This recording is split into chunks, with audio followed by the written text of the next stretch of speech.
ഒരുപാട് കാലം മുൻപുള്ള കഥയാണിത്. ഗുരുവായൂരിൽ മഞ്ജുള എന്ന വാരസ്യാർ പെൺകുട്ടി ഉണ്ടായിരുന്നു. ഗുരുവായൂരപ്പനെ അതിരച്ച് സ്നേഹിച്ചൊരു ഭക്തയായിരുന്നു അവൾ.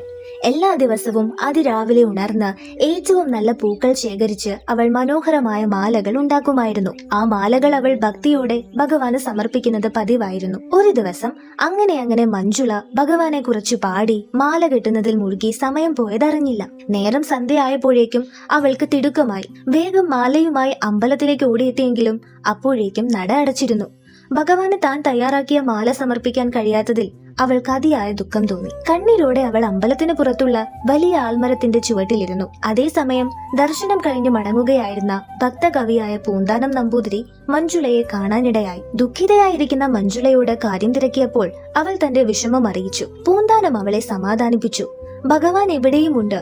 ഈ ആൽമരത്തിന്റെ ചുവട്ടിൽ മാല വെച്ചാലും കണ്ണൻ അത് സ്വീകരിക്കും, പൂന്താനം പറഞ്ഞു. പൂന്താനത്തിന്റെ വാക്കുകളിൽ വിശ്വാസം തോന്നി മഞ്ജുള ഭക്തിയോടെ ആ മാല ആൽമരത്തിന്റെ ചുവട്ടിൽ സമർപ്പിച്ച് സമാധാനത്തോടെ വീട്ടിലേക്ക് മടങ്ങി. പിറ്റേന്ന് രാവിലെ നിർമാല്യത്തിനായി നട തുറന്ന മേൽശാന്തി ഭഗവാനെ അണിയിച്ചിരുന്ന മാലകൾ അഴിച്ചു മാറ്റാൻ തുടങ്ങി. എന്നാൽ ഒരു മാല മാത്രം എത്ര ശ്രമിച്ചിട്ടും വിഗ്രഹത്തിൽ നിന്ന് മാറ്റാൻ കഴിഞ്ഞില്ല. ഇതെല്ലാം കണ്ടുനിന്ന ഭക്തർ അത്ഭുതപ്പെട്ടു.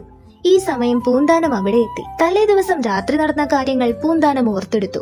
അദ്ദേഹം വിളിച്ചു പറഞ്ഞു, അത് മഞ്ജുളയുടെ മാലയാണ്, അവളുടെ ഭക്തിയുടെ മാല. തുടർന്ന് മഞ്ജുളയെ അമ്പലത്തിലേക്ക് വിളിച്ചു വരുത്തി. മഞ്ജുള നിറകണ്ണുകളോടെ ഗുരുവായൂരപ്പനെ തൊഴുതു നിന്നപ്പോൾ ആ മാല താനെ വിഗ്രഹത്തിൽ നിന്നും അഴിഞ്ഞു വീണു. ഭക്തിയുടെ ആഴമളക്കുന്നത് കർമ്മങ്ങൾ കൊണ്ടല്ല, മറിച്ച് ഹൃദയത്തിന്റെ വിശുദ്ധി കൊണ്ടാണെന്ന് ഭഗവാൻ ലോകത്തിന് കാണിച്ചു കൊടുത്തു. അന്നു മുതൽ മഞ്ജുള മാല സമർപ്പിച്ച ആൽമരം മഞ്ജുളയാൽ എന്ന പേരിൽ അറിയപ്പെട്ടു. ഗുരുവായൂരിന്റെ പവിത്രമായ ചരിത്രത്തിൽ ഭക്തിയുടെ ഈ കഥ എന്നും നിറഞ്ഞു നിൽക്കുന്നു.